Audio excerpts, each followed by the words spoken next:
नमस्कार मित्र आणि मैत्रिणींनो, तुमच्या सखीच्या स्वयंपाकघरात तुमचं खूप खूप स्वागत आहे। सर्वप्रथम रक्षाबंधनच्या तुम्हाला खूप खूप शुभेच्छा। मागच्या व्हिडिओमध्ये आपण रक्षाबंधन स्पेशल चटपटीत असा मसाला पाव पाहिला होता आणि चटपटीत मसाला पाव खाल्ल्यानंतर स्वीट तर हवंच आणि त्यासाठी आज आपण बघणार आहोत अतिशय कमी साहित्यात बनणारी स्वीट डिश शाही तुकडा। चला तर मग आता झटपट बनवून घेऊयात। इथे मी 8 ब्रेड घेतलेले आहेत आणि या ब्रेडच्या आपण साइडच्या कडा काढून घेणार आहोत।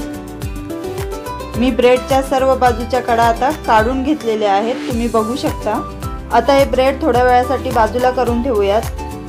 सर्वात आधी आपण रबडी बनवून घेऊयात। इथे मी 1 लिटर दूध घेतलेलं आहे आणि त्यातलंच अर्धा ग्लास दूध मी बाजूला काढून ठेवलेलं आहे, त्याचा वापर आपण नंतर करणार आहोत। आता हे दूध छान असं गरम होऊ द्यायचं आहे, चांगली उकळ आली पाहिजे दुधाला। इथे तुम्ही बघू शकता दूध चांगलं तापलेलं आहे, चांगली उकळ आलेली आहे। आता या स्टेजला आपण इथे टाकणार आहोत केसर। केसर टाकून झाल्यानंतर थोडं हलवून घ्यायचं। यानंतर टाकायची आहे आपल्याला वेलची पूड। वेलची मी बारीक करून घेतलेली आहे। वेलची टाकून झाल्यानंतर पुन्हा एकदा हलवून घ्यायचं आहे।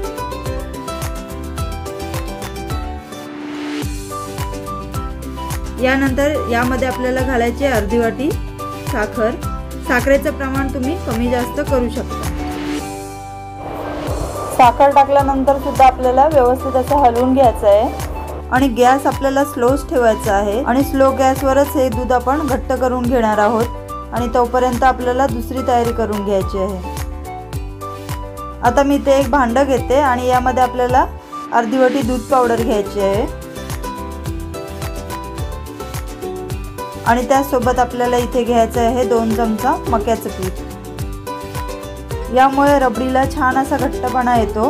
तुम्ही याच्याऐवजी खवा वापरला तरी सुद्धा चालेल किंवा फक्त दुधाचं बनवायचं असेल तर दुधाचं सुद्धा बनवू शकता।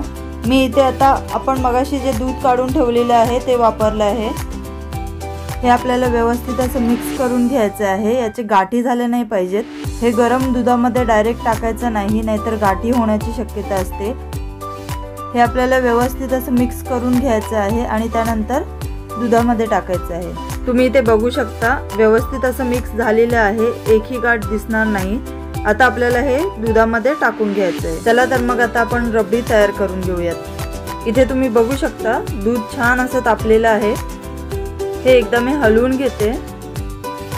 आता दूध पावडर आणि मक्याच्या पिठाचे जे मिश्रण तयार केलेले आहे ते आपण यामध्ये टाकून घेऊयात आणि लक्षात ठेवा मिश्रण टाकल्यानंतर आपल्याला ते लगेचच हलवून घ्यायचं आहे, नाहीतर गाठी होण्याची खूप शक्यता असते। 2 ते 3 मिनिटं स्लो गॅस करून आपल्याला हे एकसारखं हलवून घ्यायचं आहे। केसर टाकल्यामुळे आपल्या रबडीला पिवळा रंग आलेला आहे। जर तुम्हाला सफेद रबडी बनवायची असेल तर केसर नाही टाकलं तरी सुद्धा चालेल। यानंतर रबडी घट्ट होण्यासाठी स्लो गॅसवर आपल्याला ठेवून द्यायचे आहे आणि अधूनमधून सारखं हलवत राहायचं आहे। इथे तुम्ही बघू शकता छान आपली रबडी तयार झालेली आहे। आता एवढी पातळ आपल्याला ठेवायची आहे कारण गॅस बंद केल्यानंतर पण याला घट्टपणा येतो। आता हे थोडं आपण बाजूला ठेवून देऊयात। आता आपण पाक बनवून घेऊया। इथे एक मी भांडं ठेवलेलं आहे, ते थोडं गरम होऊ द्यायचं आहे। यामध्ये आपण घ्यायचं 1 वाटी साखर आणि 1 वाटी पाणी। पाणी टाकल्यानंतर हे हलवून घ्यायचं आहे। लक्षात ठेवा पाक हा एकतारीचा करायचा नाहीये, आपल्याला फक्त साखरेचा चिकटपणा आला पाहिजे। साखर विरघळल्यानंतर आपल्याला यामध्ये घालायची वेलची पूड। अख्खी वेलची फोडून टाकली तरी सुद्धा चालेल आणि त्याचसोबत आपल्याला यामध्ये टाकायचं आहे केसर। केसरने रंग सुद्धा छान येतो आणि टेस्ट सुद्धा छान होते। आता आपल्याला हे हलवून घ्यायचं आहे। तुम्ही यामध्ये फूड कलर सुद्धा वापरू शकता। आता इथे आपला पाक तयार झालाय। थोडा चिकटपणा आला की पाक आपला तयार झाला म्हणून समजायचं। आता इथे एका कढईमध्ये मी तेल आणि तूप मिक्स करून घेतलेलं आहे। तुम्हाला फक्त तेल किंवा फक्त तूप वापरायचं असेल तरीही वापरू शकता। आता हे चांगलं गरम होऊ द्यायचं आहे आणि यामधून ब्रेड फ्राय करून घ्यायचे। चला तर मग आता तेल गरम झालेलं आहे, आता आपण ब्रेड फ्राय करून घेऊयात। ब्रेड आपल्याला चांगला ब्राउन कलर येईपर्यंत फ्राय करून घ्यायचा आहे।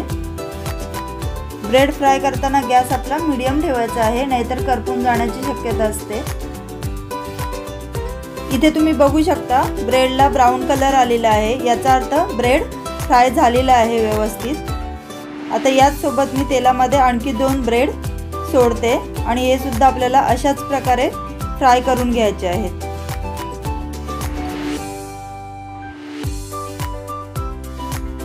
हे सुद्धा ब्रेड आपले छान असे फ्राय झालेले आहेत। याच प्रकारे आपण सगळे ब्रेड फ्राय करून घेणार आहोत। आपले सर्व ब्रेड फ्राय करून झालेले आहेत। आता आपल्याला हे ब्रेड साखरेच्या पाकामध्ये डिप करून घ्यायचे आहेत। एक 2 ते 3 सेकंद आपल्याला पाकामध्ये ठेवायचे आहेत आणि बाहेर काढायचे आहेत। हे आता डिप करून झाल्यानंतर एका भांड्यामध्ये आपण काढून घ्यायचे आहेत।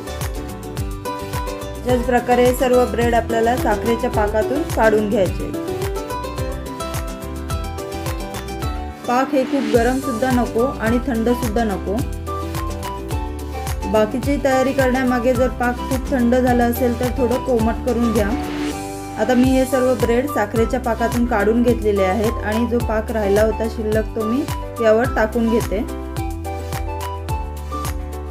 आता आपल्याला यावर रबडी टाकून घ्यायची आहे। इथे तुम्ही बघू शकता रबडीला किती घट्टपणा आलेला आहे।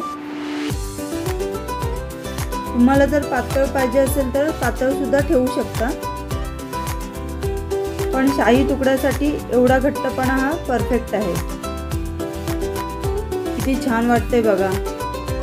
या रक्षाबंधनसाठी तुम्ही ही स्वीट डिश नक्कीच करून पहा, खूपच छान होते। तुमच्या काही टिप्स असतील तर कमेंट्स बॉक्समध्ये नक्कीच शेअर करा। आता यावरती आपल्याला सजावटीसाठी ड्रायफ्रूटचे तुकडे टाकायचे आहेत। इथे मी काजू, बदाम आणि पिस्ता यांचे तुकडे करून घेतलेले आहेत। यांचे प्रमाण तुम्ही तुमच्या आवडीनुसार कमी जास्त करून घेऊ शकता। खूपच मस्त अशी शाही तुकड्याची रेसिपी आपली तयार झालेली आहे। आता आपण सेट होण्यासाठी 1 ते 1.5 तास फ्रीजमध्ये ठेवून घेणार आहोत। इथे तुम्ही बघू शकता खूप छान असा आपला शाही तुकडा तयार झालेला आहे। आता आपण याला कट करून खाण्यासाठी घेऊयात। वा, खूपच छान। या रक्षाबंधनला नक्कीच बनवा आणि भाऊ बहिणींना खुश करा। रेसिपी आवडली असेल तर पटकन जाऊन चॅनलला सबस्क्राईब करा, लाईक करा आणि शेअर करा आणि अशाच नवनवीन रेसिपी पाहण्यासाठी बेल आयकॉन नक्कीच प्रेस करा। व्हिडिओ पाहिल्याबद्दल खूप खूप धन्यवाद।